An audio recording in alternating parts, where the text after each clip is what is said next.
I will now turn it over to John to more fully introduce himself and his work and provide some context for the panel. Thanks, Tracy, and above all, thank you for organizing these 2 wonderful days, and behind that, being at the center of the emergent UC Center for Climate Justice. And we're all delighted to be joining you today and in that project. Thanks to and welcome to everyone who is attending our session. And thanks for the introduction, Tracy. I don't have to say more about myself. The topic of this conversation is climate education and engagement, which is obviously on the minds of many, whether they're educators inside or outside of academia, community organizers, social movement folks, people in NGOs, and everyone in this room. There are many, many spaces for learning and teaching about the climate crisis and how to confront it now taking place all over the world. Indeed, as we celebrate and reflect on a half century of what's called Earth Day in the United States, a lot of these conversations and many others are happening literally as we speak. In many ways, education is key to building the biggest, baddest social movement the world has ever seen. And I refer to the global climate justice movement in all of its intersectionality with social justice movements everywhere. It is that movement and those of us within it who have to pick up the ball, which we might metaphorize as this precious Mother Earth that we're part of and living on. The ball which governments and the dominant institutions of society have dropped. And here, shamefully, we have to include educational institutions, abdicating their responsibilities and credibility at this crucial moment in the adventure that we're living with all the other living beings of this beautiful planet. To add my 2 cents and to contribute something to the conversation, I'm going to drop some links into the chat and invite anyone to follow up on any of them with me. And they will include, if I can organize myself even better. They will include the Environmental and Climate Justice Hub at UC Santa Barbara, which will be one of the pillars of the UC Climate Justice Center. It's a collaboration among 15 students and faculty who have a passion for this work, and you'll find a lot of resources there. I'll also include links to the 5 or 6 previous conferences that we've been doing since 2016. Nearly carbon neutral conferences, we refer to them as, and these happen usually in October. And in October of this year, we'll be letting everybody know well before that you're invited to participate in and co-create with us a panel called Building Radical Climate Justice for a Global Commons. What else? Also, the UC CSU, that's a collaboration between the University of California and California State University system, a collaboration called Next Terra, a platform of resources for high school, college, and colleges and communities who want to learn more about the climate crisis, climate justice, and what we call critical sustainability. And on that, there are links to the 2 topics that I created, one on the global climate justice movement and the other called systemic alternatives. Speaking of which, the final 3 resources will connect us with a global network, several global networks of folks. The first being the website of the Global Tapestry of Alternatives, a network of scholars and activists, which is a space essentially to follow up on the beautiful book of systemic alternatives that came out a year or 2 ago called Pluriverse, a post-development dictionary. And indeed, my special Earth Day gift for everyone is the PDF to that book, a link to which will also be in the chat, made possible through the generosity of the 5 co-editors of the book, who I should name: Ashish Kotari, Ariel Saleh, Arturo Escobar, Alberto Acosta, and the fifth, whose name escapes me. Why didn't I write it down like everything else? The final drop will be the website of the Ecoversities Alliance, a global network of alternative learning spaces inside and outside the university that's formed in the last few years and to which you are also invited. So with that, we get to our panel. And I regret that it will be difficult to include you, our beautiful audience, in this conversation unless I'm mistaken. It's been set up in a particular way. It's supposed to be a conversation, therefore, among the four folks who are on the panel. And I'm supposed to think of a good first question to start that when they're done. Each of the panelists will introduce themselves. They'll be given 5 to 7 minutes to speak their piece. I'm looking forward to the conversation. These are amazing people, and they are in order going to be Gopal Dayaneni, followed by Fauna Foreman, Otto Scharmer, and Mario Trigueros. With that, over to you, my friend, Gopal. Thank you so much, David. It just, it gives me a nice, I just smile every time I see you, and I just really appreciate the opportunity to be on this panel with you and all these other wonderful folks. My name is, oh, and I should just say, people just cut me off at the point where I've hit my time. Don't hesitate to stop me. My name is Gopal Dayaneni. I use he, him pronouns. I live in Huichin along the Temescal Creek watershed in an intentional community of 5 families that I've lived in four families I've lived in my entire adult life. And my kids were born and raised in it, called The Orchard with a bunch of activists and organizers. Huichin is unceded Ohlone territories, also the birthplace of the Black Panther Party, Oakland, California. We are part of the Salmon Nation, the bioregion defined by the Pacific Coast salmon runs that, along with the peoples and the oak, are the totemic species and the indicators of the health and well-being of our communities. And I really appreciated the panel that came before us and the recognition of that. I am a co-founder of Movement Generation Justice and Ecology Project, which supports and is a part of thriving social movements for ecological justice. Thank you, Mario. One way to think about our work is we don't have a political line, we have a political line of inquiry, which is what is demanded of us on this moment, on the clock of the world, by living systems. And our vision here is, how do we realign movement strategy with the healing powers of living systems, and how do we address the scale, pace, and implications of the ecological crisis. I also teach at San Francisco State in the Race and Resistance Studies program. I teach, I'm one of those, I teach for fun. That's not my primary work. But I teach at San Francisco State. I teach race activism and climate justice, and I teach at Antioch University in both undergraduate and graduate programs. So that's just a little bit about my background and teaching, and I'm a parent. I think I want to just start my my introduction with my last couple minutes here to say a little bit about how what the take-home lesson is. I want to always impart in all of the training and teaching and curriculum that I've been privileged to do, and always in community. I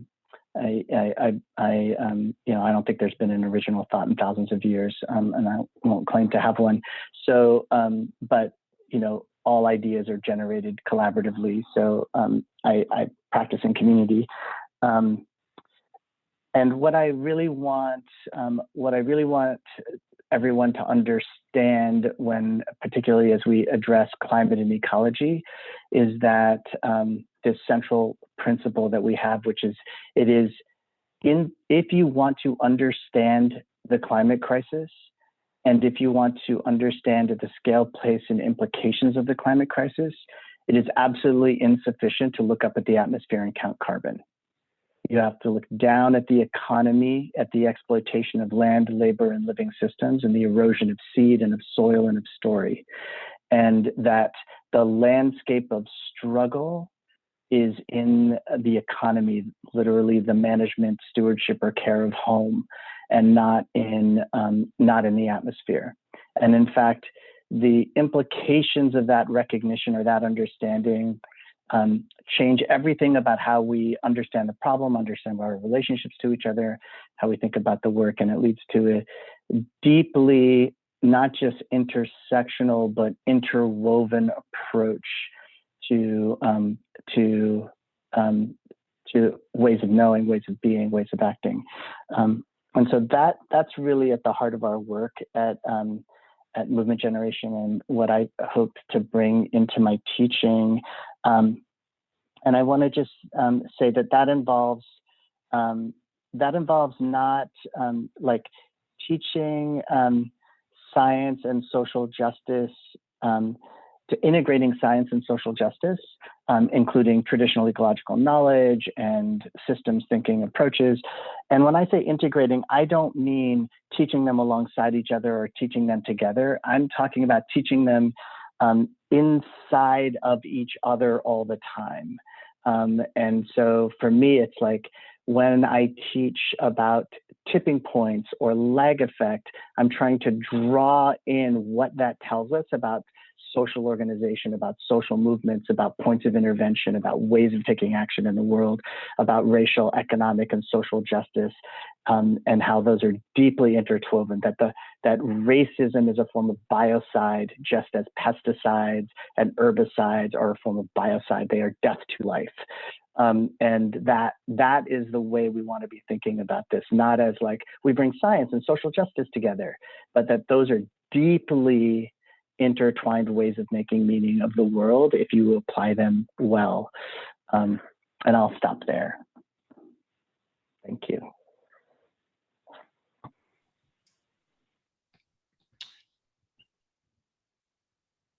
I suppose then that I will just pick up from there. Thank you, Gopal. It's very nice to meet you and everybody else on the panel. I told John that I'll probably take 7 minutes, and I hope you'll indulge me. I'm a professor of political theory, and I direct the Center on Global Justice at the University of California, San Diego, which sits on unceded ancestral lands of the Kumeyaay Nation. I served a few years ago as vice chair of a report that the University of California assembled called Bending the Curve, which was written by 50 researchers across the university and the labs that really tried to integrate science, technology, markets, policy with social transformation and justice movements and so forth. It had impact at the state level on policymakers and was transformed into a teaching tool that's taught across the University of California and beyond. And we're very excited that the new Center for Climate Justice will bring fresh perspectives and knowledges, non-academic knowledges as well, to expand this amazing educational asset for the University of California. But I'd like to talk today primarily about UCSD's Center on Global Justice, and I'm just going to share my screen here. Our work is rooted in the San Diego-Tijuana border region to help advance bottom-up demands for social and racial justice, environmental justice, in a more resilient and equitable border region. We live and work a few miles away from the child detention centers that will forever stain this period of American history. The news cameras are gone, but thousands of Central American migrants wait at the wall for asylum that never comes, or else they sit in US detention centers as tools of deterrence, exposed to a raging pandemic. Hopefully there's relief on the horizon. It remains to be seen, but the prospect of more border porosity is drawing even more people north right now, and climate change is making it worse. A recent UN survey found that 72% of arriving migrants at our southern border are agricultural workers, and that agricultural instability was a major factor in their decision to walk north. We believe the University of California has a special obligation to engage this crisis zone. Despite the wall and the ugly political rhetoric designed to divide us, We are a binational ecologies of flow and circulation. The future of California and Mexico are intertwined. Air, water, waste, health, culture, money, hope, love, justice. These things don't stop at walls. Those who benefit from narratives of mistrust and separation prefer that we remain a fragmented public. We seek to inspire more inclusive imaginaries of cross-border citizenship, and the demand for climate justice has been a powerful unifier in this violently disrupted civic space. At UCSD, we pursue climate justice with border communities in an initiative called the UCSD Community Stations that I lead with my partner, UCSD visual artist and architect Teddy Cruz. A network of public spaces located in underserved BIPOC neighborhoods, 2 in San Diego, 2 in Tijuana, where researchers, students, and communities meet to share knowledges and resources and pursue environmental, educational, and cultural agendas together. Each of the stations is designed, funded, built, maintained, and programmed collaboratively between UCSD and a community-based agency. So here we are with our team, our students, our community partners, some of them in Tijuana just before COVID hit. It's important to say that we're keenly attuned to power dynamics when universities arrive in communities. We are critical of both extractive research methods and humanitarian problem-solving missions. Academic culture is filled with vertical assumptions that we know more, that we are trained to solve the world's problems if only they would listen to us. We don't do applied research, and we are not a service learning program. We're committed to horizontal practices of co-production, engaging communities as partners with knowledges and agency. Everyone contributes, everyone learns, and together we do things in the border region that none of us could have done alone. Universities too often take for granted the resources that communities invest when they partner with us.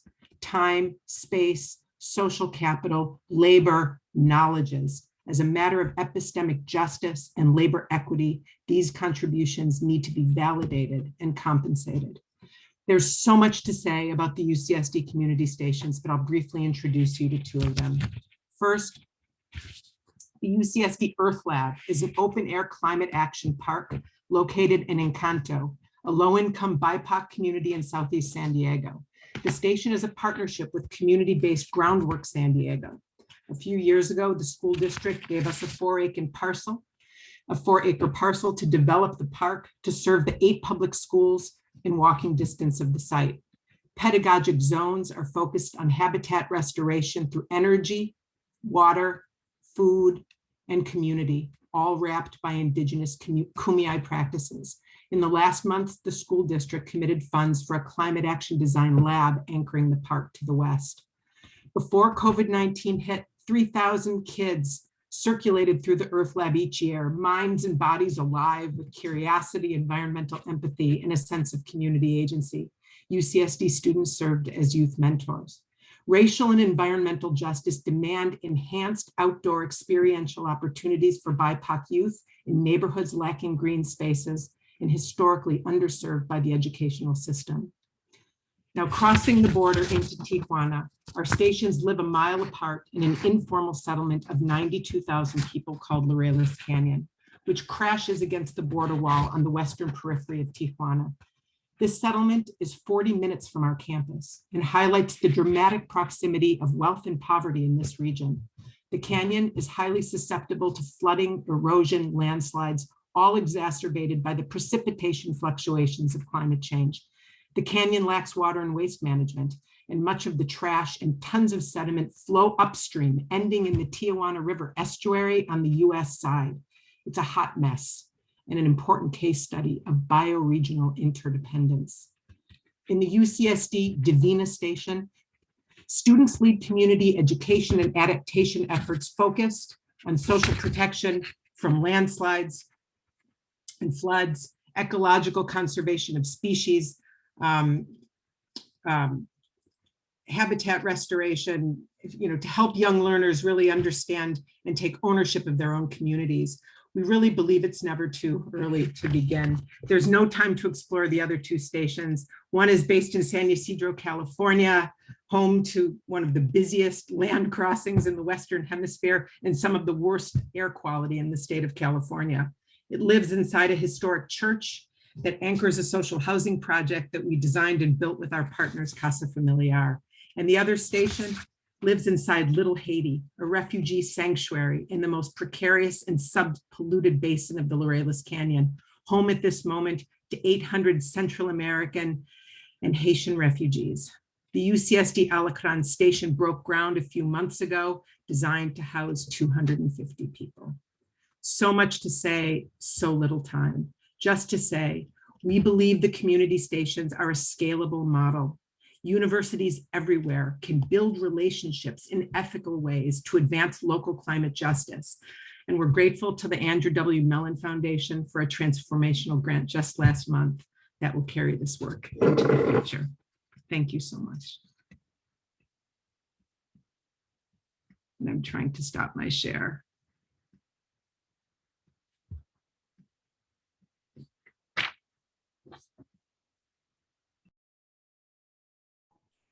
Over to you, Ato. Thank you. Hello, everyone. It's an honor to be part of this panel. I'm speaking to you from the Boston area, formerly known as the land of the Massachusetts tribe. And I am a senior lecturer here at MIT and co-founder of the Presencing Institute. And our work is focusing on helping change makers to catalyze transformational change. So in terms of climate justice and our current moment, what's in my mind as the three main leverage points, obviously, is a new economic theory, right, at the foundation, kind of that is focusing on regeneration and well-being for all.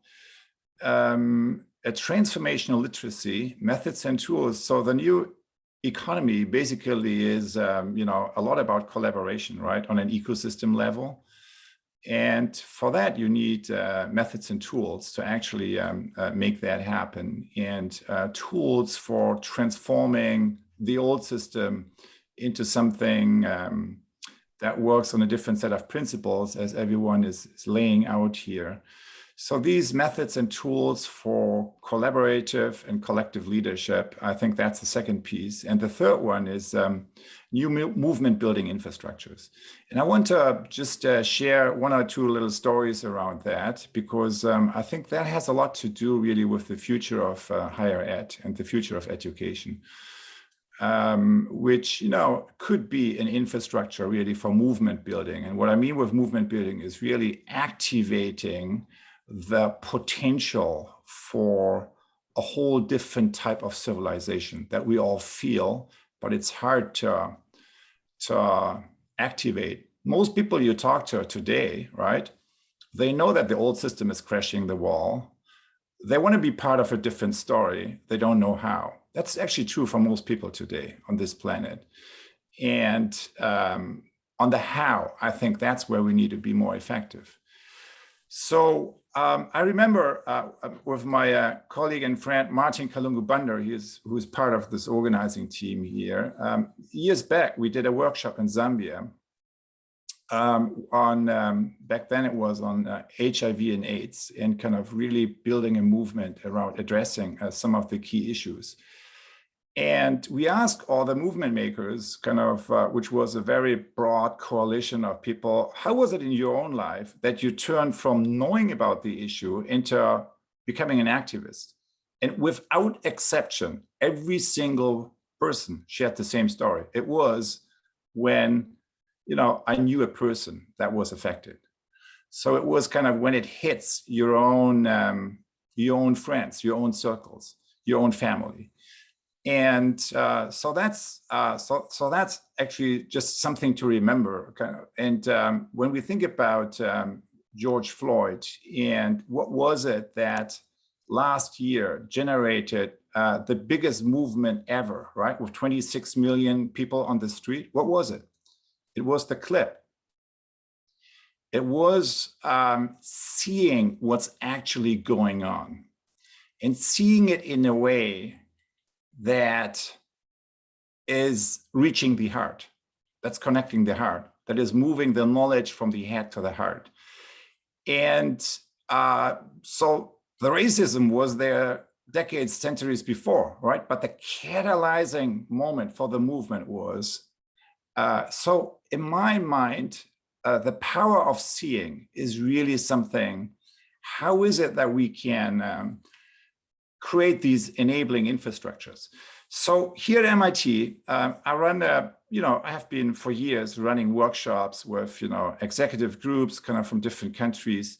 And then one of the, which often, start off with a relatively low level of literacy in terms of climate change. And so there is when you go to a Climate Interactive, there is kind of this model, the C roads and the N roads, kind of simulations basically of climate change this century. And they turned that into a multi-stakeholder simulation. So that's what we have been doing with these executive groups kind of from various parts of the world. And it is really interesting to see how you move a group from denial of the issue to really dealing with it, and then with actions that are totally inappropriate, to finally let go of all these agendas and move into the radical action. And when I step back and ask myself, because it's always the same progression you see from denial to depression to small actions, and then kind of to the radical commitment. And so the enabling conditions really are, you need data and science, of course, science, but you also need the container to really confront. So this is kind of to see the long-term impact and to hold. So there's a facilitation piece, to hold to the gaze steady on what the real issue is. And then you need the experience. It needs to reach the heart. It needs to reach kind of your senses. If you don't feel it, nothing is going to happen.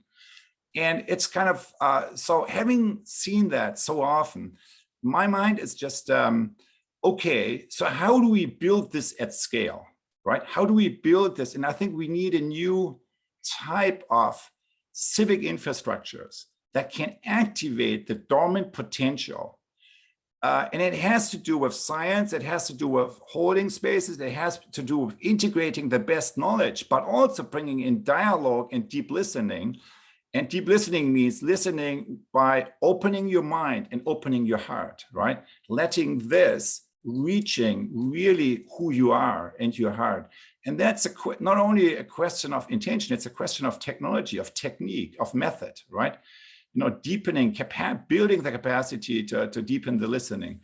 So that's, what I'm really interested in. How can we build the next generation of civic infrastructures that can activate the dormant potential that many of us feel in the world in a way that it's catalyzing the collective action we need to see in this decade and we need to see in this century.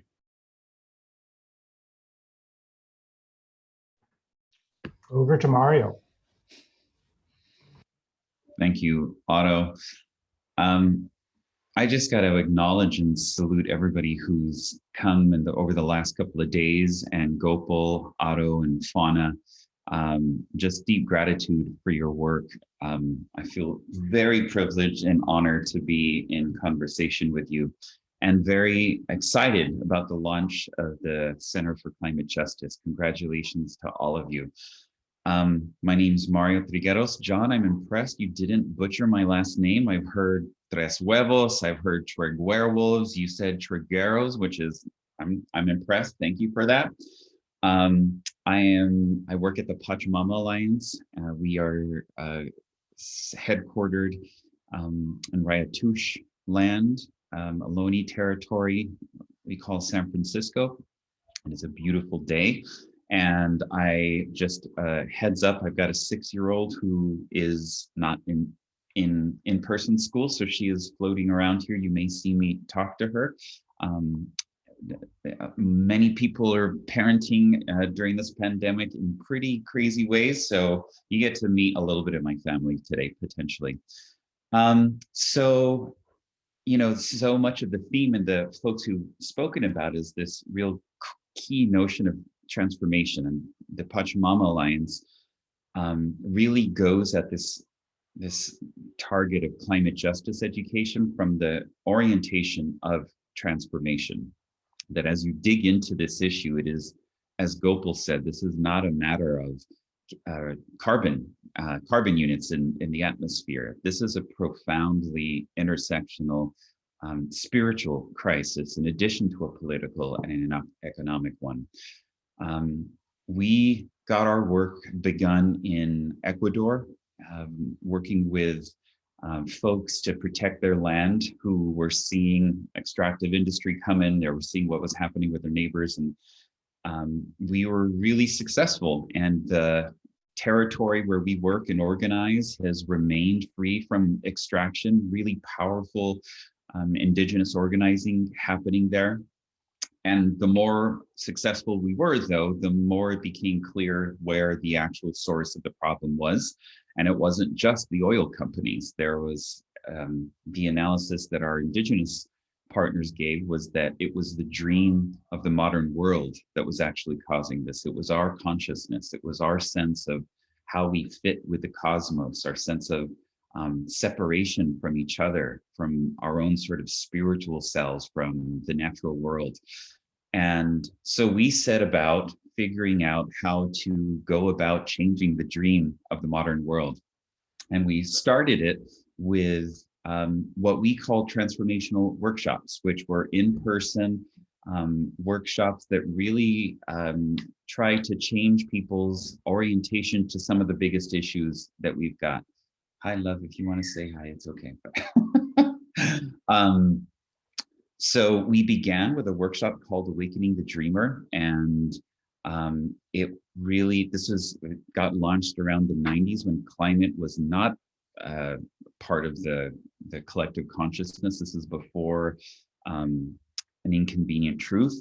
And we started revealing the imminent danger of the climate crisis, the interconnection of some of the social breakdowns, and really aiming for an experience that brought people together to actually feel, I mean, tons of how Otto described this, that this isn't what we see in the work that we've done is people are educated enough. Most people who are ready to take action kind of know enough. It's a matter of really changing how we listen, how we interact with each other. And that actually gives us a different kind of capacity to take action. And so these workshops were powerful. They got spread to 80 countries. We trained people to lead them, translated into tons of different languages. And we built from there. And in the last 6 years, we moved that into an online space. And it was a huge leap for us to imagine, how do you go from these intimate, powerful, in-person transformational workshops to an online context. And our first foray into that was something we call the Game Changer Intensive. It's an 8-week online course that really looks at what we need to do. It really focuses on the climate crisis and democracy, but equally important is who we need to be, how we leverage the power of story to transform our worldview and our consciousness, how we take the victories that are happening and sort of embody a sense of grounded optimism, and importantly, how we connect to and restore the ways that we've been alienated from what we see as the spirit of life, the sort of source of life force that is all around us and that we've become sort of immune and blind to. And our education has been focused on not just providing information to people, but a different context to really integrate and embody something new, to make something automatic in how they respond to each other and to the world.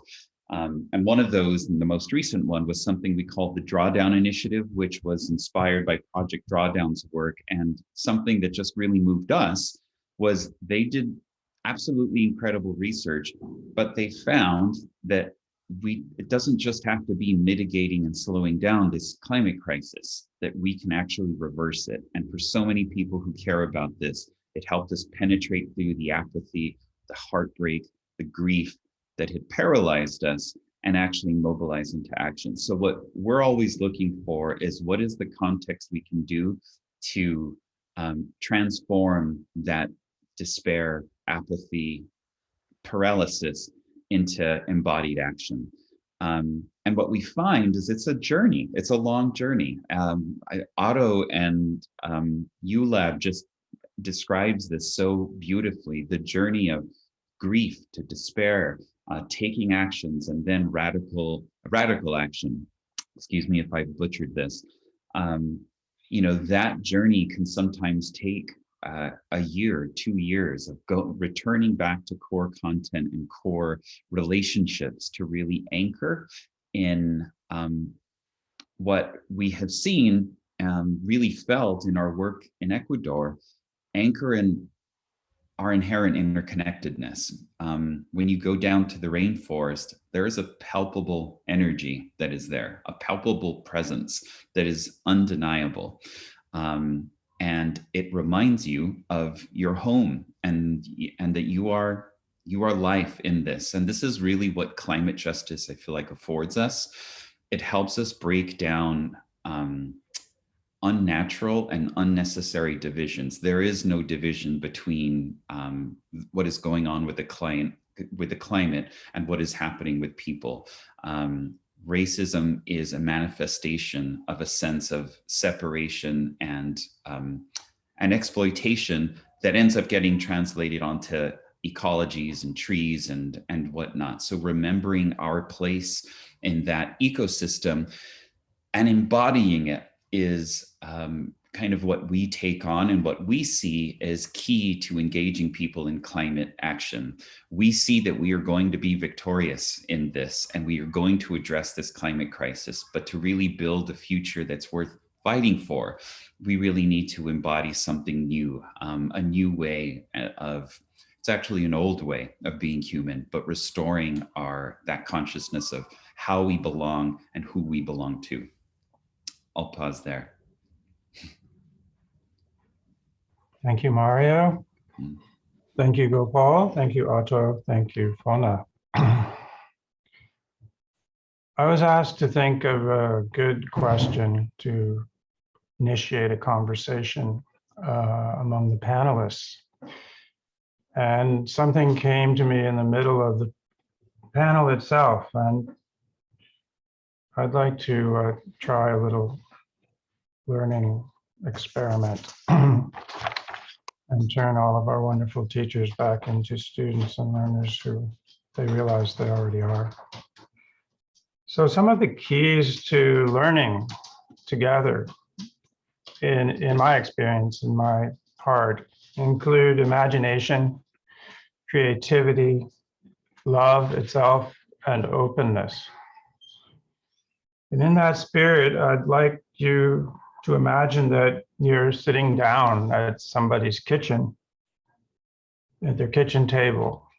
And I'd invite you to mine, but we'd probably be eating pizza. So imagine a different kitchen table laden with your favorite foods, maybe a potluck that you've each brought something to. And I'd like you to reflect on what's happened in the world, in the climate justice struggle, in the years between now, today, Earth Day 2021, and let's say Earth Day 2025, in the next 4 years. And that's the question. How does the conversation go? Okay, I'll be brave. Yay. I'll be brave, but that means you have to cut me some slack. So, the scary thing is that, 4 years down the road, the impacts of climate disruption will become more intense, and more people will have primary experience with devastating impacts. And so sadly, I think one thing we're learning is that, and we see this in California all the time, that, once people experience what climate change does, not as something far away, but something that's very personal, their attitudes and their views about it begin to change, and they begin listening more. So when you asked the question, John, I was wondering, so whose table is this anyway? And one of the things I think that happens to those of us who are really committed to this issue is when there's so much public resistance, and I think we felt this during the last 4 years in the US anyway, there's a tendency to retrench into circles that feel more comfortable, where you feel that your views and your perceptions are affirmed. And I think one thing that we need to do is get uncomfortable and speak with people who may be resisting for one reason or another, out of apathy, out of outright denial. And sadly, I think 4 years from now, it's going to become increasingly easier to talk with the resistors, because they'll be feeling it in their own lives, and in the lives of their children. Mm. I was imagining something really similar, actually. There is, I'm feeling this now as more and more people get vaccines, and you bump into more people, and there's a small talk that's returning that that is missing the sort of shared trauma of COVID. COVID, in the midst of it, gave you permission to really ask how somebody is doing. You knew you shared a common fear, a common uncertainty. And I imagine exactly what you said, that over the next 4 years, that shared experience is going to grow. And the possibility is that as we got glimmers of that with COVID, that there is through that shared experience is kind of breaking through some of the manufactured divisiveness that is emerged, and restoring some relationships, which I think is key to making the systemic and political changes. It comes about people on the streets, people lobbying, and people around the kitchen table, really revealing something else that's possible. So I would like to think in 4 years, our hearts are all more on our sleeves, and therefore we're all more accessible and share something that none of us want, actually, but gives the possibility of actually deeper coalitions. I thought I'd chime in. I really appreciate what's being shared. I have to start by saying I have a hard time making any kind of proclamations or projections about the future, given the nature of instability and nonlinearity, and just the sheer complexity of it all. But that said, it's a really useful exercise. And actually, back in 2009 and 2010, we wrote a document at Movement Generation called Bay Area 2030 that was like 3 different kind of scenarios of the future. And we had kind of a gray, green Gaia type framework. And we wrote them up as news feeds from the future. So you were looking at basically a newspaper from the future, or news website from the future. And it's disturbing to me how many of the things that we thought might happen happened, or that we were, it was future fiction. It was a provocation on all sides, on the gray side, on the sort of business as usual side, on the green side, on the sort of false promises of techno fix versus, we see a battle between the techno fix, the technological fix, and the techno fix, the traditional ecological knowledge fix, and those 2 opposing frames. And then the Gaia scenario, which was more of a commons and consent versus enclosure and entitlement kind of imagining of the world. things happened along all of them, which is gets me to this idea that the future arrives unevenly, which is which has been coming up for me.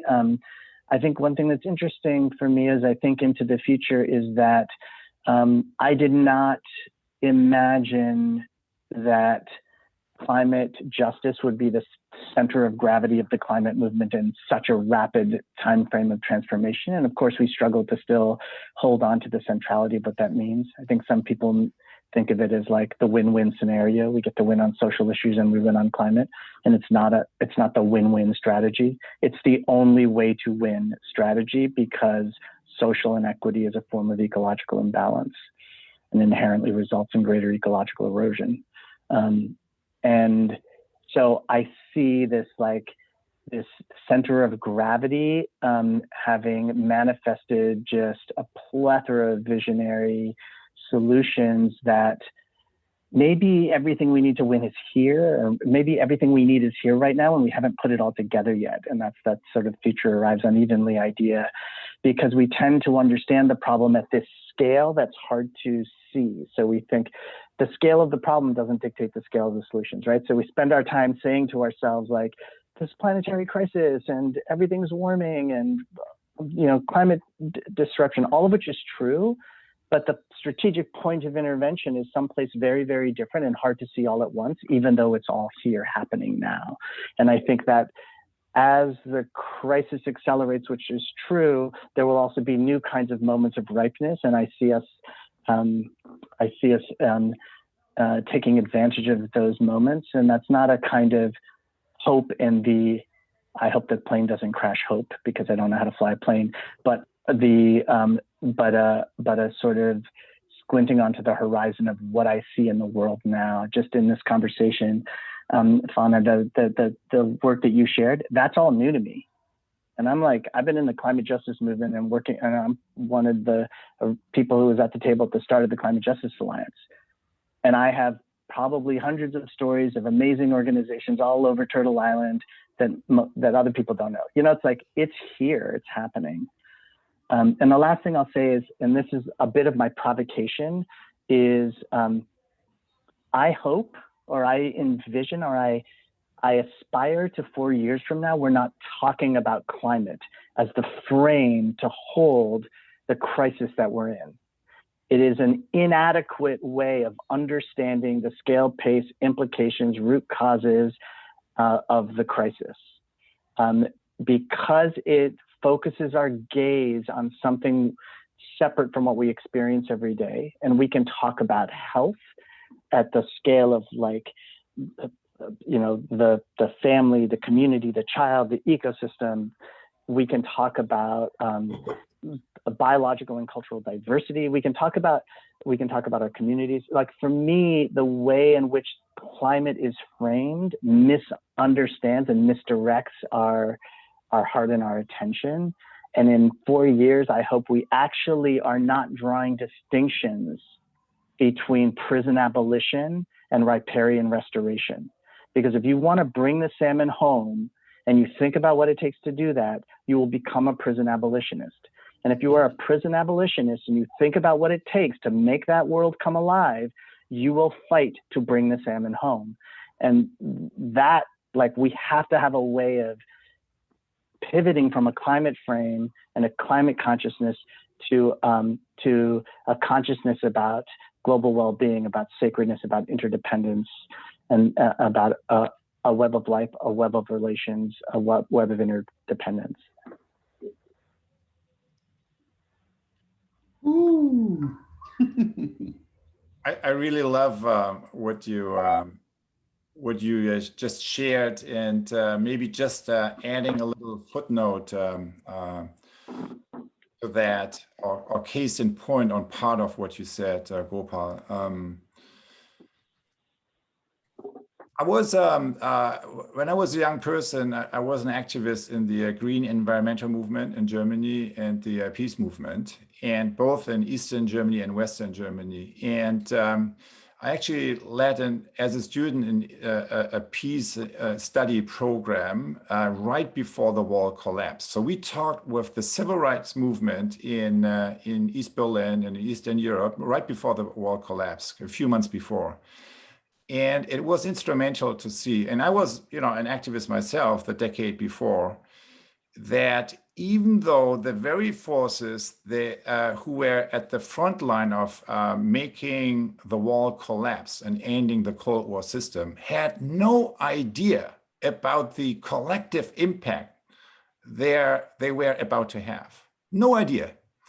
So, and in my youth mindset, it was like, yeah, there have been all these movements, all these grassroots movements, civil rights and so on. And then, in the end, there is like Soviet tanks and so on. So that it's always the same stories, right? And yes, it's true, right? Historically, it's true until it is no longer, right? And then in an instant, right, everything. So it taught me really about that the historic process it's not an extension of the past. There is disruption, and the human spirit, the alchemy of the human spirit cannot be captured in algorithms, right? So it works in a way that can be a lot more sudden, a lot more disruptive.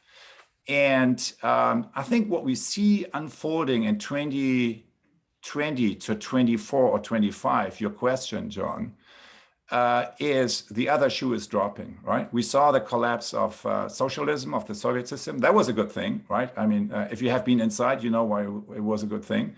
And now the other shoe is dropping, right? But it will not happen overnight, right? We'll see the collapse. And what we are going to see is, it's not going to be easy, but what we are going to see is the post-collapse movement already taking shape right now, and already taking shape before the old thing has fully collapsed, because that will be a work in progress over several chapters, right? That will play out. And yet you can already see the movement taking shape in so many places. And I think what we are going, what I hope we are going to see is that we become, all the ingredients are there. As you said, the future is already here, but it's not connected in our minds. So we see a global movement right now that is not aware of itself. It's not aware of its power to really bring down the other part of the wall. And so to make that movement more aware of itself, that would be my hope kind of for the next 4 years, because that's where the real leverage is. Well, friends, I'm glad we're still here in 2025 on Earth Day, having this conversation and reflecting back on what we said to each other 4 years ago. And to bring some closure to the conversation, and what crosses my mind is something that came across an email on Earth Day of 2021 about the formation of a red, black, and green New Deal. I'm not even sure what order the colors are in that, and I haven't looked at it yet, but I do want to say that reflecting back 4 years, I'm heartened by what communities have done everywhere. It's exceeded expectations, which is amazing. And I'm delighted, literally delighted to be alive on the planet at this time. I hope I didn't jinx it. Because this is it. This is a great moment to be alive. This is a great moment for us to meet each other. And I guess I have a new word for closing things. I want to express my gratitude, my great gratitude for this conversation. And you guys are wonderful sports. Not everyone would have accepted that, but y'all did, as I had hoped. So with that, I don't know, Tracy, if you have a final word to bring complete closure to our time together. Thank you so much. I mean, that was a perfect final panel for this event. I mean, obviously, this is a University of California system-wide initiative, and education is at the forefront. It's because of our students that many of us are or our children that we're doing this work. So I think, you know, we look forward to working with all of you and collaborating, because I think, you know, what are the educational models that's necessary for the massive transformation that's needed. And it's not only going to be in sort of a physical space, but it's also sort of how are we sort of changing ourselves and our mindsets and consciousness. So thank you so much for that.